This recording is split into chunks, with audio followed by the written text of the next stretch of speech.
Hola, bienvenidos a un nuevo video para este su canal Academia Virtual de Ajedrez. En esta ocasión estaremos analizando una partida jugada el día de hoy en la Crypto Cup 2022 que se lleva a cabo en la ciudad de Miami, Florida, en Estados Unidos.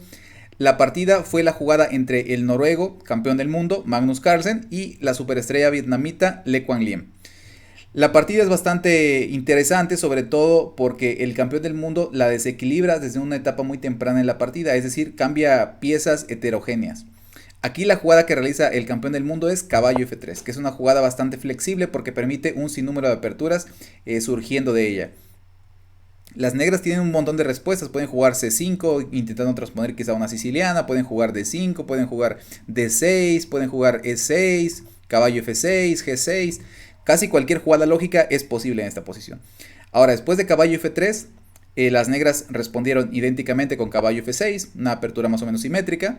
Se continuó con G3, siguió D5, alfil G2, C6, enroque corto, alfil G4. La idea de alfil G4 es sacar al alfil antes de cerrar la cadena de peones. La idea normal del negro es jugar E6 en algún punto y no quieren dejar a su alfil por detrás de la cadena de peones encerrado. Por lo tanto lo juegan alfil a G4.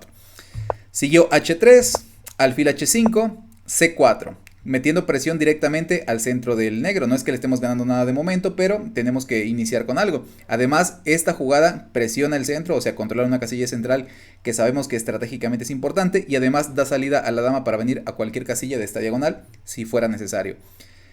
Siguió E6, como decimos, suele ser la idea, ¿no? Jugar con el triangulito de peones. Siguió con D4, alfil E7, caballo C3, enroque corto y caballo E5. La idea de caballo E5, además de poner el caballo en el centro, es liberar la diagonal del alfil y en algunas ocasiones atrapar a este alfil. Digo atrapar porque se lo puede comer, no lo gana, pero sí lo cambia por el caballo. Recordemos que la pareja de alfil es una ventaja estratégica.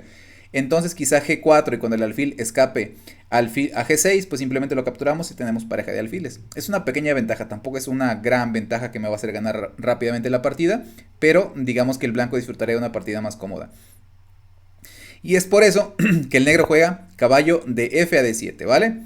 Por si juego G4, entonces la captura en E5 es posible, y una vez que el blanco capture peón por caballo, el alfil podría retirarse a G6 sin ser capturado por el caballo, pues ya ha sido cambiado. Ahora siguió C por D5, caballo por E5, normalito, D por E5. Y ahora una jugada que me sorprendió un poquito, porque a mí me parecía que la más normal era comer con el peón de C. Para empezar, porque es el peón del más al extremo o más a la orilla, y recordemos que lo normal o lo recomendable, en términos generales digamos, es comer con el peón que está más a la orilla para llevarlo un poquito más al centro y que haga algo más importante. En este caso, comer con el peón de C a mí me parece lo más natural. Pero bueno, el jugador vietnamita jugó E por D5. Pero eso permite la expansión rápida de las blancas en el flanco de rey. Por ejemplo, G4, F4, F5 está amenazando a atrapar al alfil en algunas situaciones. Por lo tanto, me parece peligroso. Me imagino que Le Quang Liem tenía todo analizado, pero no deja de sorprenderme, parecerme al menos extraña. Después de E por D5 siguió G4, la cual me parece bastante lógica porque estamos jugando contra este alfil, estamos tratando de empeorar este alfil. Esa es la idea general de la apertura de las blancas, dejar este alfil un poquito fuera de juego, ¿vale? Entonces, después de que las negras retiran su alfil a G6, siguió F4, la cual es la consecuencia lógica de haber jugado G4, ¿no? Aquí, evidentemente hay que tener cuidado con la jugada F5 que atrapa al alfil de G6. Entonces, el negro jugó F5. Pero también pudo quizá haber intentado otra cosa como H6, que parece súper mal, la verdad, porque te juegan F5 y ahora lo tienes que esconder hasta H7. Y aunque es verdad que no perdiste al alfil, no va a estar haciendo nada durante casi toda la partida. Así que técnicamente va a ser como si no existiera. Entonces las blancas gozarían de mucha ventaja en esta posición. Por eso el jugador vietnamita jugó F5. Aquí Magnus Carlsen jugó alfil E3, la cual parece bastante lógica. Pero también se pudo haber jugado, por ejemplo, peón por peón y después de alfil por E4, rompiendo rápidamente en el centro. Y después de, por ejemplo, D por E4, pudo haber seguido dama B3 jaque, rey H8, caballo por E4 y después de dama B6, alfil E3. Después del intercambio de damas, las blancas gozarían de una ventaja normal de apertura. ¿Va? O sea, está mejor, pero tampoco mucho mejor. Tiene líneas abiertas, podemos observar que la torre tiene la columna A abierta, que le pega al peón de A7 junto con el alfil. El caballo está en el centro, bastante bien colocado, y tiene importantes saltos a muy buenas casillas. El alfil de G2 pues está bien colocado defendiendo el caballo. La torre de F1 de momento no hace mucho, pero defiende el peón de F4, por ejemplo, ¿no? Entonces pareciera que las blancas están con una ventaja normal de apertura, tampoco es gran cosa. Pero bueno, era una secuencia diferente a lo que se jugó. Magnus Carlsen aquí, en lugar de comerse al peón, jugó alfil E3, la cual es una jugada completamente natural, ¿verdad? Desarrollando una pieza más. Aquí las negras continuaron con caballo A6. Magnus Carlsen jugó torre C1, trayendo una pieza más. Aquí podemos ver que Carlsen ya casi termina el desarrollo, ¿no? Solamente le falta quizá mover la dama y la torre, pero incluso ni eso, ¿no? Porque la dama ya está participando directamente en el centro y la torre también, porque la columna F puede ser importante en unas posiciones.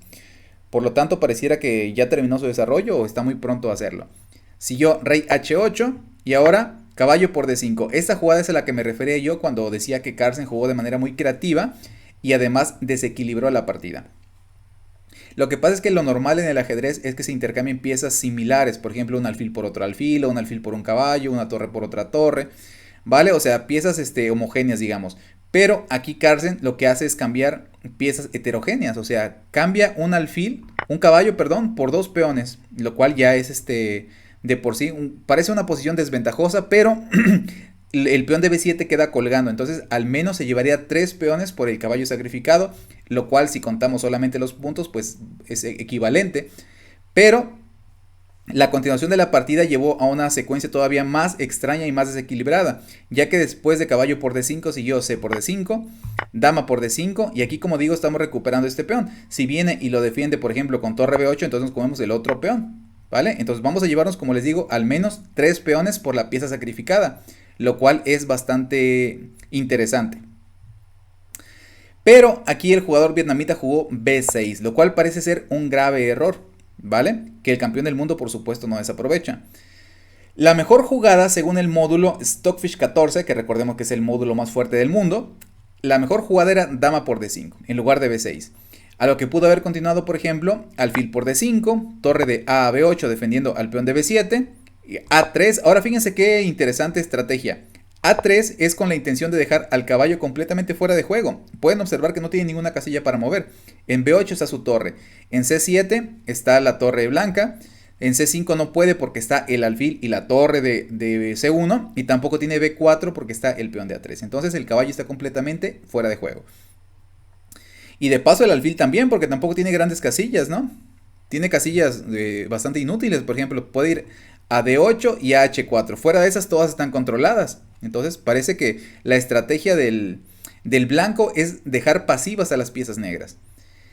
Aquí el negro pudo haber continuado por ejemplo B6 y después de B4. B6 lo que pasa es que quiere llevar al caballo a la casilla C5. Entonces para evitarlo B4 y seguimos dejando a ese caballo fuera de juego. Después de por ejemplo alfil E8 que parece de las únicas posibilidades. Pudo haber seguido alfil C4, atacando al caballo, que tiene que retirarse por ejemplo a C7, alfil B3, tocando directamente al caballo a la descubierta, porque recordemos que cuando quitamos una pieza y la que ataca es la que está atrás, se llama ataque a la descubierta, ¿vale? Después de alfil B3, torre B7, y es una posición con ventaja blanca. Pero, por ejemplo, aquí pudieron haber jugado incluso peón por peón. Y aquí hay que tener mucho cuidado. Porque si, por ejemplo, las negras juegan torre por F5. O sea, peón por F5 gana un peón gratis y se queda con una gran isla de peones. Pero si, por ejemplo, el negro no se da cuenta y se come al peón pensando que lo puede comer, seguiría alfil C2 que ataca la torre y gana de inmediato la partida. Porque, a ver, la torre tiene que quitarse, digamos, a F7 y entonces jugamos alfil E4 atacando a la otra torre que recordemos que tenía una labor muy importante de defender al caballo S7. Ahora tiene que quitarse porque si se queda ahí pues la capturamos evidentemente, pero si se quita entonces le comemos al caballo y quedamos con igualdad de material pero conservamos toda la ventaja estratégica que ya teníamos porque recordemos que la desventaja digamos que teníamos era el material. Pero ya una vez que lo hemos recuperado pues estamos completamente ganados. porque tendríamos dos peones completos de más. Pero en la partida, pues no fue eso lo que se jugó. Después de dama por d5, que como decimos lo mejor era intercambiar damas y llegar a la variante que mostramos, se jugó b6, que parece ser un grave error y parece bastante difícil de comprender, ¿no? ¿Por qué Lee Kuan-Yeong lo habrá jugado? ¿Será que lo tenía analizado de alguna forma? Aunque parece poco probable porque la ventaja del blanco es decisiva.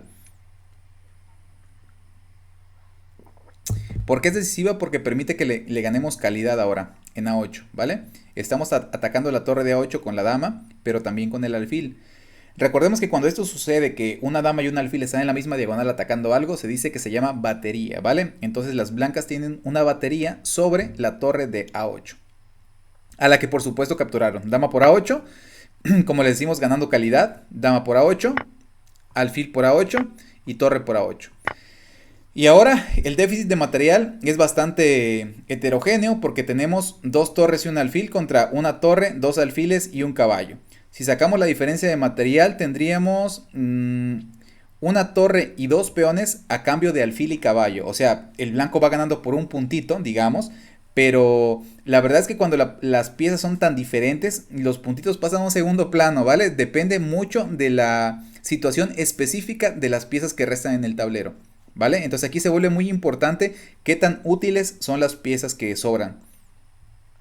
En este caso las blancas siguen jugando contra las piezas mal colocadas, por ejemplo, que el alfil de G6 no tiene mucho lugar a donde ir, de hecho está bloqueado por su peón, que el caballo también está un poquito fuera de juego y la torre en A8 pues está sin desarrollar. Después de torre por A8, siguió torre de F a D1 y podemos ver que las tres piezas que tiene el blanco están completamente bien colocadas. El alfil en el centro atacando buenas diagonales, las dos torres en las únicas dos columnas abiertas, no se puede estar mejor. Y las negras, como decimos, tienen este alfil un poquito defectuoso porque está bloqueado por su peón temporalmente. Y el caballo todavía tiene que incorporarse, al igual que la torre de A, que está un poquito fuera de juego en la banda. Recordemos que las piezas tienen que ir al centro y estas piezas andan en el extremo del tablero, lo cual los hace un poco eficientes. Aquí después de torre de FD1 siguió rey G8 y ahora E6, una jugada espectacular del campeón del mundo. A lo mejor entre grandes maestros estas jugadas son normales, son casi como lo que hay que hacer en la posición. Pero para un jugador que no es del top ni nada, se nos hace bastante bonitas de ver, sobre todo porque tiene la idea muy clara, ¿no? El peón de E6 parece una jugada un poquito atrevida porque dejas al peón sin defensor, sin el defensor natural que era el peón de F. O sea, lo avanzas como que si te lo atacaran te lo podrían ganar fácilmente porque es difícil de defender. Y por otro lado, el peón tiene la ventaja de que le quita la casilla donde el rey pudo haberse activado. El rey o incluso el alfil podrían haber activado por F7. Entonces 6 me gusta bastante. La verdad es me parece una jugada de bastante buen nivel. Después de E6 se jugó alfil C5. Alfil C5 también es bastante buena, ¿no? Porque si le cambiamos, ahora va a tener un caballo bastante bien colocado aquí, que además me va a atacar al peón de E6, que como les digo puede ser débil en muchas situaciones. Así que al hacer este avance, digamos, muy comprometido, las blancas tienen que jugar de manera muy precisa o van a terminar perdiendo el peón y perdiendo gran parte de su ventaja, o incluso en algunas posiciones hasta quedar peor. Así que tenemos que jugar con mucho cuidado cuando realizamos este tipo de avances comprometedores, ¿vale? Ahora, después de alfil C5, se jugó torre C3. En lugar de intercambiar alfiles, prefiero que tú me comas y dejo la torre bien colocada, ¿no? Detrás del peón. Recordemos que los peones pasados, tanto tuyos como de tu rival, los tienes que proteger si son tuyos desde atrás, o si son de tu rival, pues atacar desde atrás. Entonces, en términos generales, las torres van detrás de los peones pasados, ¿vale? Ese es un buen consejo que valdría la pena que recordaran. Ahora, después de torre C3... torre E8, atacando directamente al peón de E6. Pero ahora miren cómo Magnus lo defiende. Con torre D5, una manera bastante bonita de defender el peón. Aquí lo que pasa es que si tú vienes y te comes al peón directamente, que parece normal, ¿no? Pero entonces simplemente cambiamos alfiles primero y después de caballo por C5, peón por F5 y hacemos los llamados calzoncillos, ¿no? Que es un doblete o un ataque doble. De un peón a dos piezas, en este caso del peón de F al alfil y a la torre, ganando una pieza y quedando con una calidad de ventaja, lo cual es claramente ganador. Pero después de torre de 5, Lee Kuan-Yeong se dio cuenta de este truquito, de esta amenaza, y no comió torre por E6, sino que jugó caballo B4, poniéndole un ojito a la torre de D5. A lo que Magnus Carlsen respondió con torre de C por C5. Miren qué jugada. Increíble, increíble. Jugada de campeón del mundo. Torre de C por C5. La cuestión aquí es que después de B por C5 tenemos una pieza de menos. Ya regresamos la calidad. La calidad que ganamos hace un rato en la casilla A8 que el negro nos permitió ganar cuando nos jugó B6. Ahora ya la hemos sacrificado de vuelta con torre por C5. Y después de B por C5 tenemos una pieza de menos. Aunque es verdad que tenemos dos peones todavía por la pieza de menos y las piezas muy activas, ¿no? Recordemos que el alfil y la torre son piezas excelentes en esta posición y el alfil no tanto, ¿no? El alfil de G6 está un poquito dudoso ahí, pero no deja de ser una pieza de menos. Siguió torre D6 defendiendo el peón de E6. Así de importante le parece a Magnus Carlsen el peón pasado, porque fíjense que de no ser porque estaba perdiendo este peón, yo creo que no hubiera sacrificado la torre en C5 porque no tendría mucho sentido, ¿no? Después de peón por, jugó torre D6 para proteger al peón pasado, que como le digo es muy importante, sobre todo porque limita bastante las posibilidades del negro, sobre todo la casilla F7 que le quita al alfil y al rey. Entonces una pieza muy molesta. Después de torre D6 siguió torre C8. Defendiendo al peón que estaba siendo atacado por el alfil. Jugada bastante fácil de entender. Pero, ¿qué creen? De todos modos, alfil por C5. La verdad es que no tengo idea si Le Quang Lien pensó que torre C8 realmente defendía al peón. O la hizo tomando en cuenta que le iban a comer de todos modos. No sé. Pero la cosa es que torre C8 no defiende el peón porque me lo puedo comer de todas formas. Y no puedes comerte ahora el alfil porque te jugamos torre D8. Tienes que bloquear con alfil y torre por es mate. Otra vez se ve la importancia del peón de E6 que le quita la casilla de escape F7 al rey, ¿vale? Entonces, después de alfil por C5, evidentemente Le Quang Lien no se comió al alfil de C5. Esos cuates no caen en jugadas tan evidentes, ¿verdad? Siguió A5 defendiendo al caballo que estaba siendo atacado por el alfil. Y ahora A3. El caballo se quita a C6 y ahora B4. Tratando de pasar un peón en la columna B, ¿vale? Jugando B5, B6 quizá. Ahora siguió peón por, peón por, peón por, peón por. Ahora, esta captura de F por G4, digamos que tiene sus pros y sus contras, ¿no? El pro es que ahora el alfil ya tiene una diagonal abierta. La contra es que después de peón por, el F5 ahora es una amenaza también muy importante a tomar en cuenta. Porque ahora el alfil va a estar encerrado, pero no por su propio peón, sino por un peón blanco que además lo amenaza. Entonces hay que tener mucho cuidado cuando hacemos este tipo de jugadas también. Después de H por G4 siguió alfil E8 y ahora rey F2.